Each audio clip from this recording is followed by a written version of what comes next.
قرآن کریم کے ذریعے سے دعوت دی جا رہی ہے تو اس کو مان لو، ورنہ تم کو عذاب علیم سے وہ بچا لے گا، ورنہ عذاب میں مبتلا ہو جاؤ گے بلکہ فرمایا گیا۔ پھر اس کے بعد سورۃ المحمد ہے صلی اللہ علیہ وسلم، اس میں 38 آیت ہے اور 4 رکوع ہے۔ پہلا رکوع آیت نمبر 1 تک 11، یہاں پر فرمایا جا رہا ہے کہ جو لوگ ایمان لائے اور جنہوں نے نیک عمل کیے اور وہ چیز کو مان لیا ہے کہ محمد صلی اللہ علیہ وسلم پر نازل ہوئی یعنی قرآن، اللہ نے ان کے برائیاں سے ان کو دور کر دے گا اور ان کے حال درست کر دیا گیا۔ اور جب یعنی اللہ تعالیٰ فرما رہے ہیں یہاں پر جو لوگ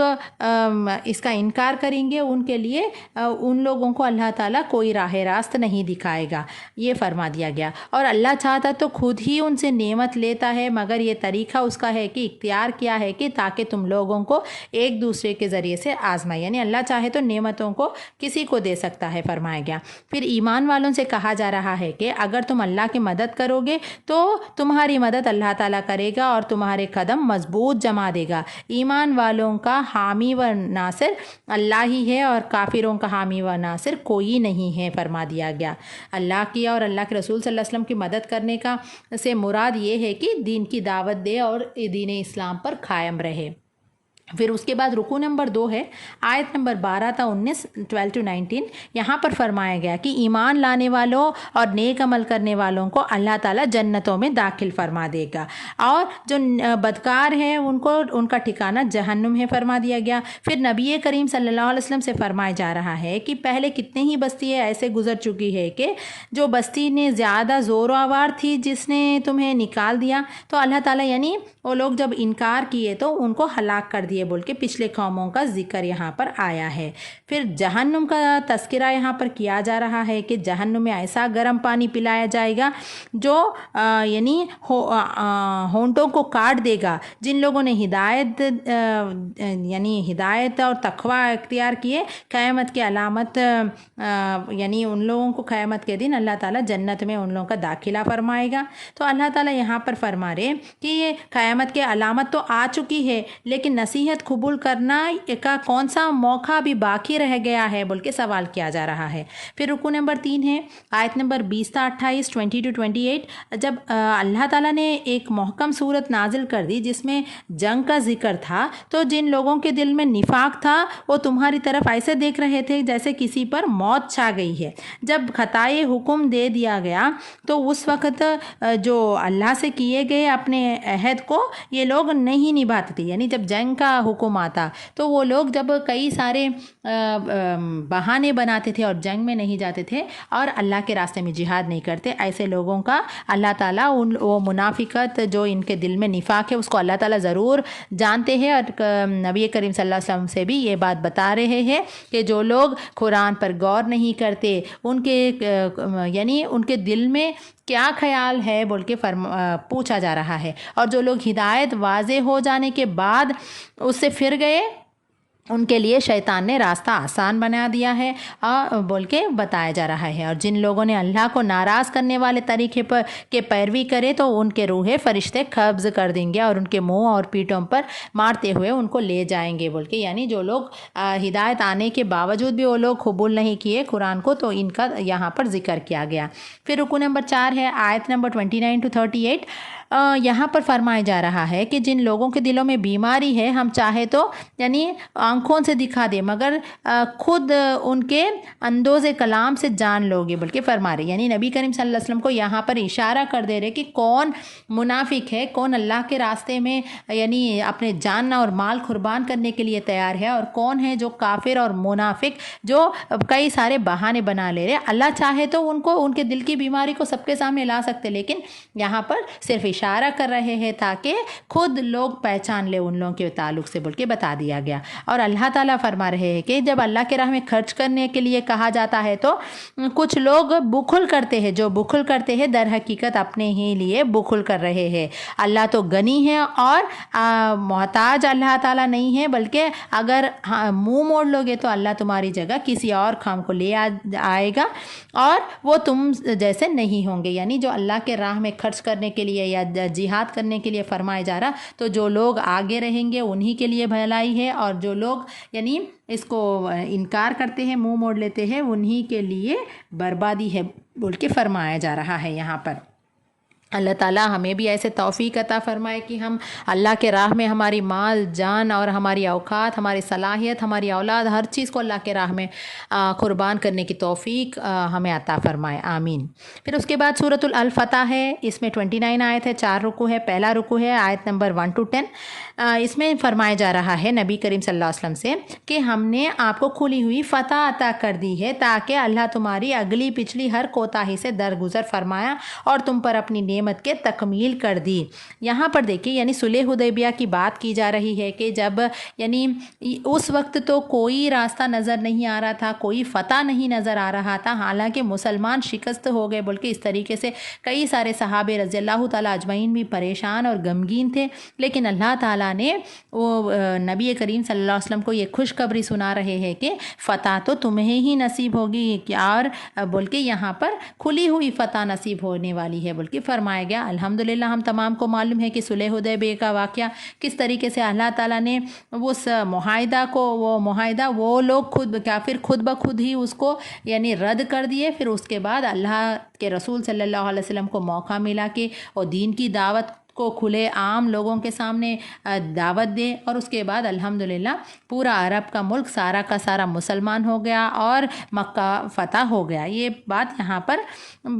ذکر کی گئی ہے۔ پھر اللہ سبحانہ وتعالیٰ فرما رہے ہیں نبی کریم صلی اللہ علیہ وسلم سے کہ ہم نے تم کو شہادت دینے والا، بشارت دینے والا اور خبردار کرنے والا بنا کر بھیجا ہے، الحمدللہ۔ تو اے لوگو اللہ اور اس کے رسول پر ایمان لاؤ، رسول کے ساتھ دو اور اس کے تعظیم و توقیر کرو، صبح و شام اللہ کے تسبیح کرو بول کے ایمان والوں کو یہاں پر ہدایت کر رہے ہیں، اللہ تعالیٰ کی تسبیح کرو اللہ تعالیٰ کی۔ پھر رکو نمبر 2 ہے آیت نمبر 11 تا 17۔ یہاں پر منافقین آ کر تمہارے سامنے بہانے بنائیں گے، حالانکہ وہ ایسے باتیں کہتے ہیں کہ جو ان کے دلوں میں نہیں ہوتے۔ یہ منافق تو یہ گمان کر رہے تھے کہ رسول صلی اللہ علیہ وسلم اور مومن گھر پلٹ کر نہیں آئیں گے، اور یہ خیال ان کے بہت بھلا لگا۔ جب تم مال غنیمت حاصل کر کے جانے لگو تو لوگ ضرور کہیں گے کہ ہم بھی آپ کے ساتھ چلنے لگو، یعنی جب کوئی فائدہ نظر آ رہا ہے تو یہ لوگ کہیں گے کہ اللہ کے رسول صلی اللہ علیہ وسلم کے ساتھ ہے، اور جب یہ لوگوں کو یہ سمجھ میں آتا کہ یہ مسلمان یعنی جنگ میں ہار جانے والے ہیں، اس طریقے کی باتیں جب وہ لوگ سمجھیں گے تو وہ لوگ جہاد کرنے کے لیے تیار نہیں ہوتے، بلکہ اللہ تعالیٰ منافقین کی پوری صفات یہاں پر کھول کر بیان کر رہے ہیں کہ منافقین کے لیے یعنی یہ لوگوں کے لیے دردناک سزا ہے، اور اندھا، لنگڑا اور مریض جہاد کے لیے نہ آئے تو کوئی حرج نہیں ہے، یعنی جب صحیح سلامت رہے تو پھر بھی جہاد کے لیے نہیں آئے، اللہ کے راستے میں جنگ نہیں کرے تو ایسے لوگوں کے لیے عذاب ہے، فرما دیا گیا۔ پھر رکو نمبر 3 ہے آیت نمبر 18 to 26۔ یہاں پر اللہ سبحانہ تعالیٰ فرما رہے ہیں کہ اللہ تعالیٰ تو مومنوں سے خوش ہو گیا ہے جب وہ درخت کے نیچے تم سے بیعت کر رہے تھے، ان سے سکونیت نازل فرمائی اور ایمان میں قریبی فتح بخشی۔ اللہ تم سے باکثرت اموال غنیمت کا وعدہ کرتا ہے جنہیں تم حاصل کرو گے۔ اگر اس وقت کافر لوگ لڑے گئے ہوتے تو یقیناً پیٹ پھیر جاتے تھے اور کوئی حامی و مددگار نہ پاتے۔ وہی اللہ ہے مکے کے وادی میں ان کے ہاتھ تم سے اور تمہارے ہاتھ ان سے روک دیا، حالانکہ وہ ان پر غلبہ عطا کر چکا تھا۔ یہ لوگ جنہوں نے کافر کفر کیا ہے اور تم وہ مسجد حرام سے روکا، اور تو یہاں پر اللہ تعالیٰ فرما رہے ہیں کہ جو پہلے مسجد حرام سے مسلمانوں کو روکا گیا تھا حج کرنے کے لیے، لیکن اللہ تعالیٰ فرما رہے کہ آگے آپ ہی لوگوں کو یعنی فتح نصیب ہوگی اور حج کر سکو گے بول کے یہ پورا یعنی صلح حدیبیہ کے بعد کا اور فتح مکہ کا واقعہ یہاں پر موجود ہے۔ پھر اس کے بعد رکو نمبر 4 ہے،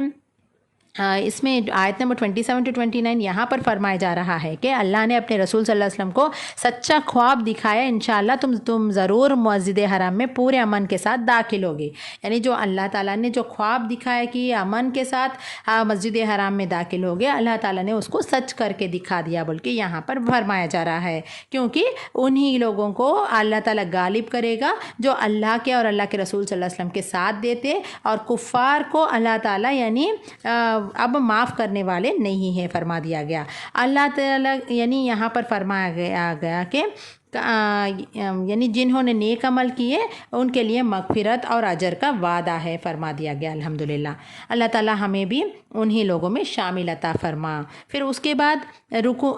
سورۃ الحجرات ہے، اس میں 2 رکوع ہے، 18 آیت ہے۔ پہلا رکوع ہے آیت نمبر 1 to 10۔ اس میں فرمایا جا رہا ہے ایمان والوں سے کہ اللہ اور اس کے رسول صلی اللہ علیہ وسلم کے آگے پیش قدمی نہ کرو، اپنی آواز نبی کریم صلی اللہ علیہ وسلم کے آواز سے بلند نہ کرو، اور نہ نبی کریم صلی اللہ علیہ وسلم کے ساتھ اونچی آواز سے بات کرو، کہیں ایسا نہ ہو کہ تمہارے سارے اعمال غارت ہو جائے اور تمہیں خبر بھی نہ ہو۔ اے ایمان والو، اگر کوئی فاسق تمہارے پاس کوئی خبر لے کر آئے تو تحقیق کر لیا کرو، کہیں ایسا نہ ہو کہ تم کسی گروہ کو